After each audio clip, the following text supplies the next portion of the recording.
ఎవరి పనుల్లో వాళ్ళు బిజీగా ఉంటే మధ్యలో బోరుగడ్డ నిలకడు చాలా పెద్ద ప్లాన్ వేసాడండి. పెద్ద ప్లాన్ వేసి తల్లికి ఆరోగ్యం బాగోలేదని చెప్పి హైకోర్టులో బెయిల్ పిటిషన్ వేసి గత నెల 15వ తారీఖునే బెయిల్పై విడుదలయ్యాడండి. గత నెల 15వ తారీఖున బెయిల్పై విడుదలయ్యాడు. తర్వాత మళ్ళీ ఆ బెయిల్ కొనసాగించమని మళ్ళీ హైకోర్టులో మళ్ళీ ఒక పిటిషన్ వేసుకున్నాడు. మళ్ళీ ఈ నెల 11వ తారీఖు వరకు మళ్ళీ బెయిల్ పొడిగించుకున్నాడు. ఎంత చిత్రం చూసారా.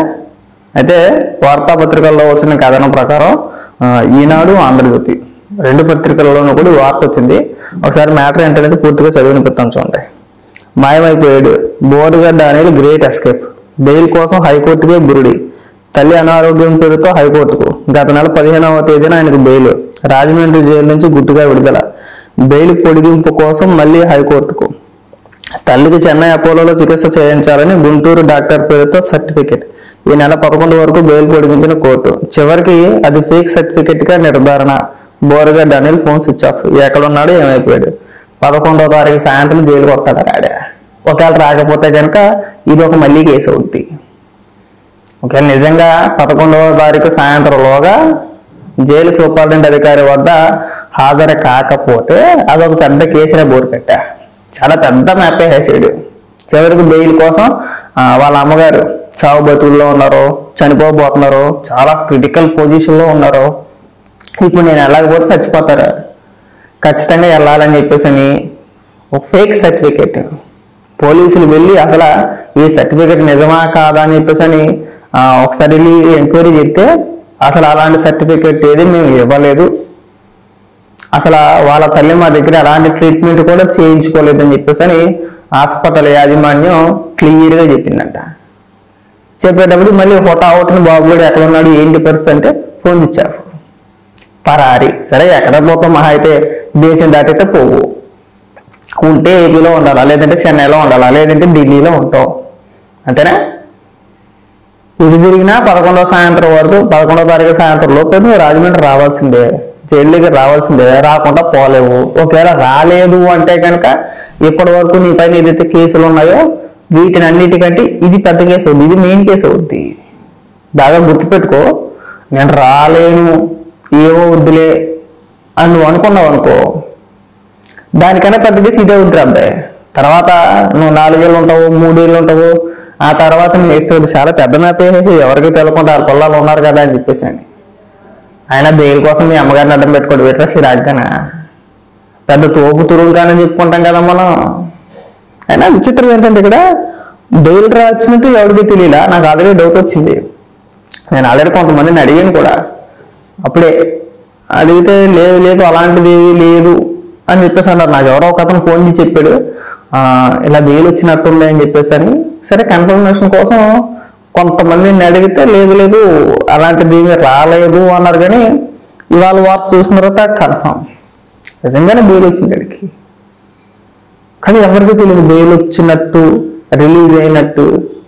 అసలు ఎక్కడైనా చిన్న వార్త వచ్చిందో, ఎక్కడ చిన్న వార్త కూడా రాలా.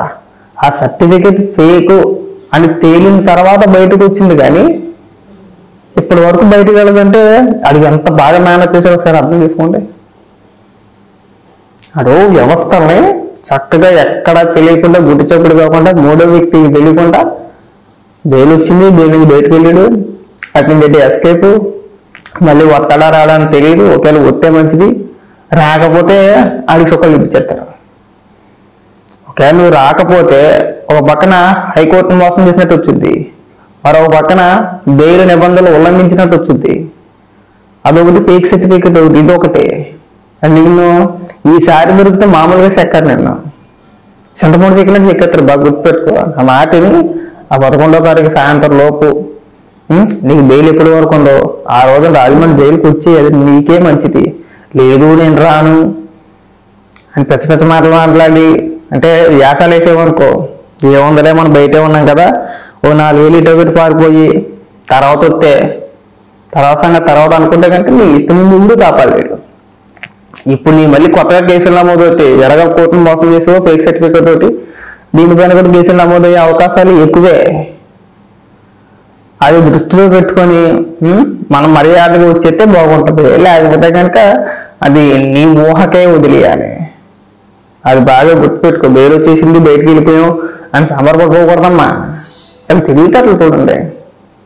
చివరికి కోర్టుని కూడా ఈజీగా మోసం చేస్తారన్నమాట. ఏమన్నంటే తల్లికో చెల్లికో లేదంటే భార్యకో ఎవరో ఒకరికి ఒంట్లో పోలేదు, లేదంటే పిల్లలకో ఎవరో ఒకరికి ఒంట్లో పోలేదు అని చెప్పేసి అని చక్కగా నేను లేకపోతే ఉండొచ్చు, ఉండకపోవచ్చు, సింపతి కోసం ఏం చేసింది కోర్టు మాత్రం. ఏం చేసింది, తల్లికి అనారోగ్యం అంటున్నాడు, ఫోన్లో వెళ్తే వెళ్తాడేమో అని చెప్పేసి అనుకుంటారు. ఎవరైనా సరే తల్లికి అనారోగ్యం ఎవడు అబద్ధం చెప్పడు కదా, ఖచ్చితంగా వాస్తవం చెప్పే ప్రయత్నం చేస్తాడు, వాస్తవాలే చెప్పారు. కానీ ఇది ఎంత నీతికంటే చివరికి తల్లి ఆరోగ్యం బాగున్నా సరే తన తల్లి ఆరోగ్యం బాగోదని కోర్టులో పిటిషన్ వేసాడంటే నిజంగా మంచి కట్టాడు. మంచి జనం ఇచ్చినోడు ఎవడైనా సరే అంటే తల్లికి ఆరోగ్యం బాగున్నా సరే బాగోలేదని చెప్తాడు ఇది. కానీ అది ఫేక్ సర్టిఫికేట్ తీసుకొచ్చి కోర్టులో సబ్మిట్ చేసాడు. అది ఫేక్ అని తేలింది. 11వ తారీఖు సాయంత్రం లోపు రాకపోతే నీకు సుక్కలు చూపిస్తారు. గుర్తుపెట్టుకో బాగా. అప్పుడే అయిపోవాలి, ఎక్కడితో అయిపోయిందేమో అనుకుంటున్నామో. ఇక్కడి నుంచి మొదలు దసరా స్టోరీ ఇక్కడి నుంచి మొదలవుద్ది. అలాగే అనుకున్నారు అందరూ కూడా. ఆ పూర్తి మ్యాటర్ ఏంటంటే ఒకసారి చదివి అనిపిస్తా. ఇక్కడ ఉంది.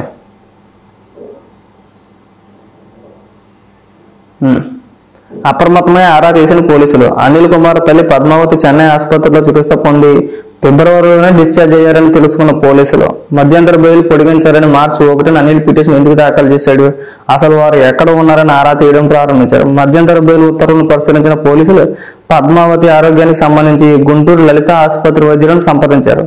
తాము ఎలాంటి పత్రం ఇవ్వలేదని, తమ వద్ద ఆమె చికిత్స పొందలేదని చెప్పడంతో అనిల్ మోసం బయటపడింది.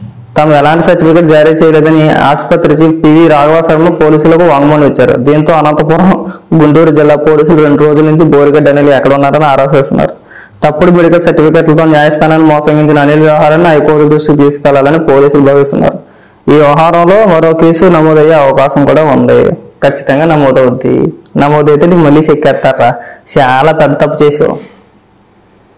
నువ్వు బెయిల్కి అప్లై చేయడం తప్పు కాదు.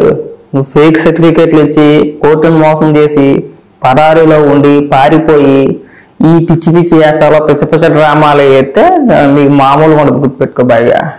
ఆ మాటిని ఎక్కడున్నా సరే 11వ తేదీ సాయంత్రంలోగా రాజమండ్రి సెంట్రల్ జైలు దగ్గరకు వచ్చేస్తే అది నీకే మంచిది. లేదు నేను అలాగే తిరుగుతూ ఉంటాను, అలాగే పోతా ఉంటానంటే నేను ఎవడ కాపాలేడు. గుర్తుపెట్టుకో బాగా. చేసిన ఎస్కేప్, చేసిన డ్రామా బాగానే పండించో, ఎవడో కనిపెట్టలేకపోయాడు, ఎవరికి తెలియలేదు, బాగానే ఉంది. కానీ ఆ విషయంలో మాత్రం నిన్ను మెచ్చుకోవచ్చు. ఆ తెలివితేటలో మాత్రం నిన్ను ఉంచుకున్నాడు. అందరినీ మేనేజ్ చేసి గుడ్డు చప్పుడు కాకుండా 3 తెలియకుండా బ్రహ్మాండంగా బయటికి వెళ్ళి అది మాత్రం నేను మెచ్చుకోదగ్గ విషయమే.